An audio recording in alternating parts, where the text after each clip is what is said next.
Salut à tous, ça y est, on a une baisse des taux d'intérêt aux États-Unis, ça va être l'objet de cette vidéo. Alors évidemment, on va regarder aussi un petit peu ce qu'a dit Jérôme Powell pendant son discours, les différents commentaires, et évidemment à la fin de cette vidéo, on va regarder les différentes réactions des marchés, c'est-à-dire le S&P 500, le CAC 40, le Nasdaq. D'ailleurs, tu peux aussi en profiter pour mettre un petit like à la vidéo, ça permet de soutenir la chaîne et je te remercie grandement.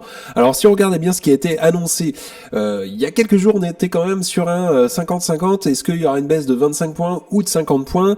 On tablait d'ailleurs, les économistes tablaient plus sur une baisse de 25 points, eh bien en fait c'était tout le contraire, on a eu une baisse de 50 points de base des taux d'intérêt, et donc on a ramené les taux d'intérêt dans une fourchette 4,75-5% aujourd'hui, et il faut savoir jusqu'à ce jour que les taux étaient au plus haut depuis 23 ans, ça faisait 23 ans qu'on n'avait pas connu des taux d'intérêt aussi hauts, ce qui est quand même assez énorme, et donc c'était dans l'an 2000 quand il y a eu aussi tout ce qui est bulle autour de l'informatique, et donc ils ont été relevés aussi pour la dernière fois en juillet de l'année dernière, donc ça fait un an qu'on est à une sorte de plancher entre guillemets. Et puis le débat a été dit intense entre les partisans d'une action forte, ceux qui avaient aussi le sentiment que la Banque centrale est en retard dans son cycle d'assouplissement, en vue notamment aussi d'empêcher une entrée en récession des États-Unis. Et puis aussi on a un marché de l'emploi qui donne des signes de faiblesse, ceux qui estiment qu'une traditionnelle détente aussi de 0,25 points est suffisante, considérant qu'il subsiste encore des risques sur certains plans de l'évolution des prix, voire aussi de résurgence de l'inflation en cas d'action trop importante des conditions d'emprunt. Alors il faut savoir que le vote a été finalement sans équivoque, à 11 contre 1, celui de Michelle Bowman, elle qui optait plus quand même sur quelque chose de 25 points de baisse des taux d'intérêt, et puis au final on a eu une baisse quand même qui a été votée de 0,5 points, donc ce qui est quand même assez important. Et donc, quelques projections de Jérôme Powell notamment qui ont été annoncées dans son discours. Et bien, comme à chaque trimestre, cette réunion est aussi l'occasion pour la Fed de mettre à jour ses prévisions économiques et de dévoiler son dot plot. Donc, c'est un graphique à points des anticipations de tous les membres votants de l'institution. Je te le montre juste après. Et ils traduisent en fait la volonté d'abaisser encore de 50 points de base les taux pour cette année. Donc, soit un total de 100 points de base pour 2024. Donc voilà, avant, dans 3 mois, on a encore, d'ici 3 mois, en fait, on aura encore une baisse de 50 points, ce qui a été annoncé et ce qui est plutôt conforme aux attentes du marché. Et puis en juin, les membres notamment prévoyaient pour 2024, qu'une seule baisse des taux d'intérêt cette année. Donc ça évolue quand même très rapidement, en fonction aussi des données économiques des États-Unis. Et il a annoncé également, il en serait encore réduit de 100 points de base pour 2025. Et donc, et de 50 points de base l'année suivante. Donc voilà, on a 100 points de base cette année et encore 100 autres en 2025, ce qui a été notamment annoncé par Jérôme Powell. Alors maintenant, c'est comment en 2025 ces baisses vont être faites. Est-ce que ça va être plutôt 25 points ou 50 points à chaque fois? Pour l'instant, je pense qu'on est plus sur 25 points, ça va être plutôt modéré. Pour 2024, ça va être beaucoup plus agressif. Si on regarde un petit peu les graphiques, on en était là il y a quelques jours, à 5,5. On est passé, donc du coup, mercredi dernier, à cette fourchette à 5%. Et donc ce qui est donné par la Fed, c'est encore une baisse de 50 points pour tomber avant la fin de l'année. Donc au 1er janvier 2025, on serait à 4,5 aux États-Unis. Et puis donc voilà, ce qui est estimé maintenant pour 2025, on serait plutôt, alors ils disent encore 100 points de base, mais pour 2025, mais évidemment ça va être un peu plus modéré forcément pour 2025. À mon avis, ce sera du 25 points à chaque fois, et donc on serait à 4,25 donc sur la fin du premier trimestre 2025, et puis éventuellement milieu d'année 2025, on arriverait aux 4% à peu près. Peut-être un retour autour des 2-3% sur 2026. Ça reste à voir, évidemment. Si on regarde l'inflation un petit peu, aujourd'hui, on voit clairement les effets de la politique monétaire, et je pense qu'il était temps aussi de baisser les taux d'intérêt. Ça faisait un petit moment qu'on attendait, ça fait un petit moment que les marchés attendaient de ça, et donc on voit clairement les effets. On a eu 2,5 au mois d'août. Voilà ce qui est estimé un petit peu pour les mois suivants, et donc on serait un retour notamment sur l'objectif qui est de la Fed de 2% d'inflation sur le premier trimestre 2025, donc mars 2025, on y serait logiquement. Ça reste à suivre, bien évidemment. Alors, ça c'est le dot plot donc qui a été donné par les membres de la Fed. Donc voilà, pour 2024, donc on serait ce qui est majoritairement voté autour des 4,5, 4, 4,5, et donc on arriverait sur 2025, globalement la situation, enfin le nombre de votants est plutôt ici entre 3 à 3,5 effectivement. Donc ça reste à voir, il faudra voir comment évolue la situation dans les mois à venir, évidemment.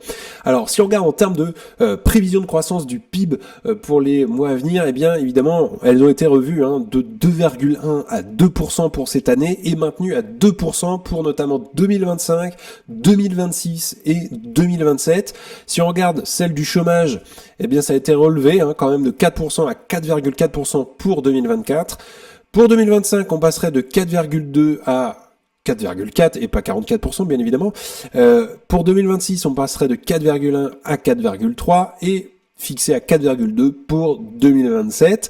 Si on regarde en termes d'inflation, elle est revue plutôt à la baisse, 2,6 à 2,3 pour cette année, puis elle serait de l'ordre de 2% pour la suite, donc c'est-à-dire pour 2025, on l'a vu sur le graphique tout à l'heure, voilà, premier trimestre 2025, on serait sur un retour normal, entre guillemets, considéré normal par la Fed, autour des 2%, c'est l'objectif de la Fed et puis de la BCE aussi, d'ailleurs en Europe, c'est le même objectif.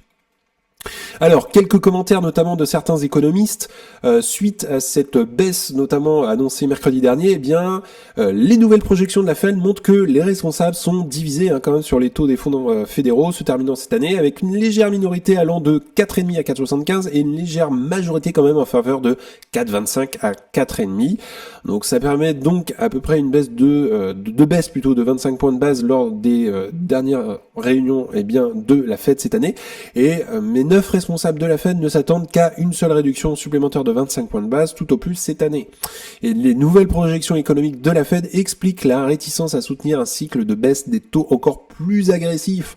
Le taux de chômage devrait culminer à 4,4%, il faut savoir pour 2024, ce qui a été annoncé, et il faudrait encore 2 ans pour que l'inflation sous-jacente revienne à l'objectif des 2%. Donc, on verra comment évoluent les choses dans les mois à venir. Notamment durant sa conférence de presse, Jérôme Powell et donc a indiqué que si l'économie reste solide et que l'inflation persiste, nous pourrons détendre notre politique plus lentement. Et donc là, voilà, on envisage déjà une baisse de 25 points de base dans les mois à venir, ça va être beaucoup plus léger, et donc en précisant également que nous prendrons nos décisions réunion par réunion, nos projections ne constituent pas donc un scénario prédéfini, évidemment. Donc, il a également ajouté quelques commentaires dans son discours suite à l'annonce de 50 points de base de baisse. Les risques à la hausse sur l'inflation sont moindres et les risques sur les marchés de l'emploi pour le coup plus importants. Et donc également il a insisté sur la patience de la Fed. Déjà ça fait quelques mois qu'ils sont patients pour une baisse et enfin on y arrive. On le rappelle, mais il y a quelques mois, c'était anticipé pour une première baisse en juin. Et donc, ils ont été vachement patients et on a eu quand même une première baisse, du coup, en septembre au final. Et donc, c'est l'une des dernières banques centrales quand même à assouplir sa politique monétaire aujourd'hui. Pour autant, Jérôme Powell estime que la Banque centrale n'est pas en retard sur l'économie, estimant que cette recalibration permettra de maintenir la force de l'économie et du marché du travail, proche du plein emploi selon Jérôme Powell, bien évidemment. Alors, autre commentaire ajouté par Powell, la Banque centrale devrait donc continuer d'assouplir sa politique monétaire, décidant réunion par réunion, on l'a dit, de l'ampleur d'une éventuelle baisse. Il a ajouté également, il ne faudrait pas imaginer que l'assouplissement monétaire se fera à un rythme comparable à celui d'aujourd'hui. Donc il amorce déjà un petit peu les esprits, et il a également, alors le président Joe Biden a ajouté, nous sommes à un moment important, l'inflation et les taux d'intérêt diminuent, ce alors que l'économie demeure résistante. Et puis également la baisse des taux est une bonne nouvelle pour les Américains qui ont souffert aussi des prix élevés, ça c'est ce qu'a dit notamment la vice-présidente et aussi la candidate à la présidentielle Kamala Harris ces derniers jours. Alors, il faut savoir que la décision de mercredi a été prise à l'unanimité, moins une voix, celle de la gouverneure Michelle Bowman. Donc on l'a dit tout à l'heure, mais il faut savoir également que c'est la première fois qu'un membre du comité de politique monétaire de la Fed s'oppose à une décision depuis 2005. Donc voilà, bon, globalement après ça a été voté à une baisse de 50 points, mais elle, Michelle Bowman, envisageait plus une baisse de 25 points, c'était son avis. Alors maintenant on va regarder un petit peu les marchés, notamment la corrélation entre euro et dollar, le S&P 500, le Nasdaq et puis le CAC 40.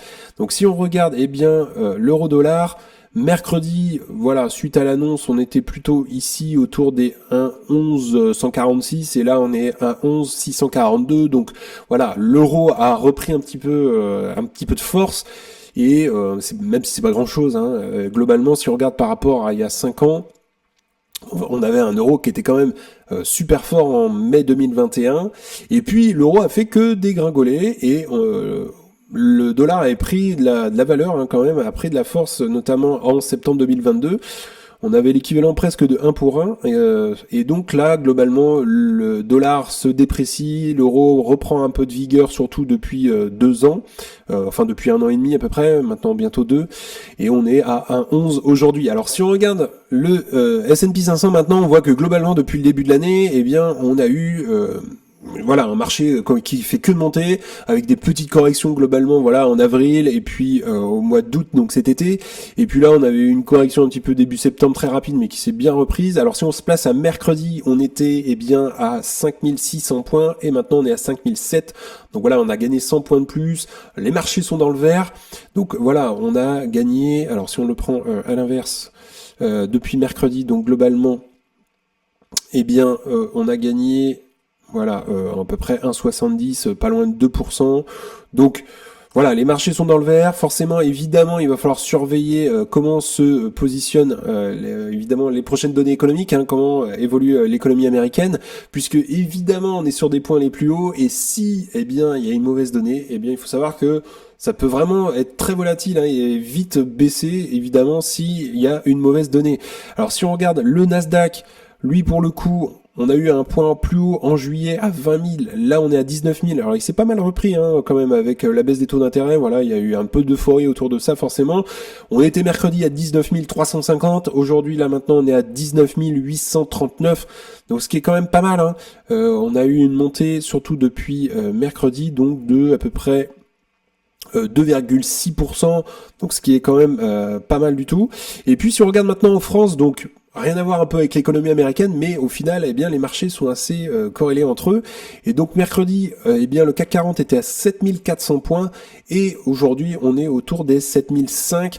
Donc voilà, on a eu une petite montée, une petite remontée du CAC 40. Il en a profité aussi, il y a eu un peu d'euphorie. Forcément, on est remonté d'à peu près de 1,5% par rapport à mercredi. Donc voilà, en 2 jours, c'est quand même pas mal.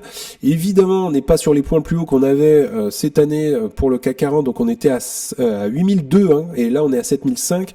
Donc évidemment, peut-être qu'on va y retourner bientôt, on n'en sait rien. Évidemment, il va falloir suivre aussi les décisions en Europe, comment évoluent aussi, on va dire, les différentes économies européennes. Et donc voilà. En tout cas, si il faut être attentif à un truc, c'est les données économiques aux États-Unis, en Europe, évidemment, il va falloir être attentif à ça. Et puis également, si tu souhaites avoir accès à ma watchlist, donc avec les objectifs de prix, ma liste d'actions, tu as le lien en description sous la vidéo. Également, si tu souhaites accéder à FastGraph, c'est le site que j'utilise pour analyser les actions, tu as un bon de réduction de 25% tout simplement sur le prix lorsque tu t'inscris. Donc voilà, le lien est également dans la description. En tout cas, on en a fini pour aujourd'hui. N'hésite pas à liker la vidéo, à t'abonner, ça fera grandir la communauté, et puis également ça me soutient. Si tu souhaites regarder un autre épisode, tu peux cliquer juste ici. En tout cas, je te souhaite une excellente journée et à bientôt pour une prochaine vidéo. Salut!